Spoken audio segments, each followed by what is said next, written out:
Sir, Ladki Bahin योजनेत काही एकाच व्यक्तीने जवळ-जवळ 28 ते 30 महिलांचं आधार कार्डचा वापर करून भरल्याचं होतं. म्हणजे योजनेत भरलं होतं आणि त्याच्यातनं त्यानं फ्रॉड केल्याची माहिती समोर आली होती. आपण पोलीस तपासात काय नेमकं तुमच्या समोर आले, काय सांगाल?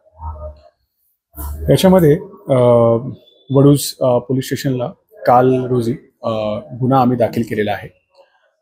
या संदर्भाने हा जो व्यक्ती आहे, हा व्यक्ती मूळचा वडूजचा राहणार आहे.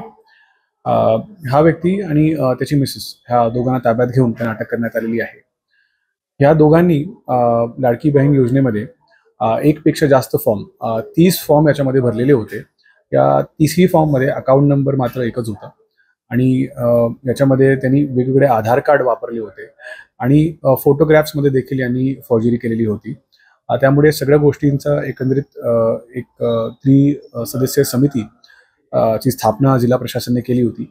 त्या त्रिसदस्यीय जी समिती आहे त्यांनी या संपूर्ण प्रकरणाची चौकशी करून तसा अहवाल दिला होता प्रशासनाला आणि मग त्या अनुषंगाने काल रोजी याच्यामध्ये स्थानिक जे प्रतिनिधी आहे प्रशासनचे त्यांनी याच्यामध्ये फिर्याद दिलेली आहे.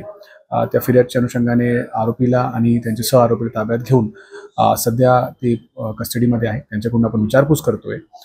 त्यांना माननीय न्यायालयाच्या समोर आम्ही हजर करणार आहे आणि गुन्ह्यामध्ये अजून काय गोष्टी आहे का, त्यांच्यासोबत अजून काय सहआरोपी होते का, किंवा त्यांनी अजून कुठल्या कुठल्या गोष्टींचा टेक्नॉलॉजीचा वापर याच्यामध्ये केलेला आहे का, या सगळ्या गोष्टींचा तपास जो आहे तो सध्या सुरू आहे.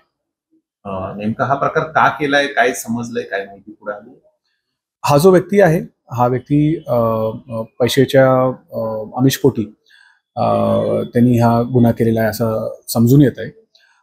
त्याच्यामध्ये त्यांनी काही त्याचे नातेवाईक होते, त्या नातेवाईकांचे डिटेल्स देखील याच्यामध्ये वापरलेले आहे आणि काही इतर अनोळखी महिला आहे त्यांचे त्यांनी डिटेल्स याच्यामध्ये वापरलेले आहे आणि प्रथमदर्शनी याच्यामध्ये पैशांसाठी हा गुन्हा केलेला असं दिसून येत आहे.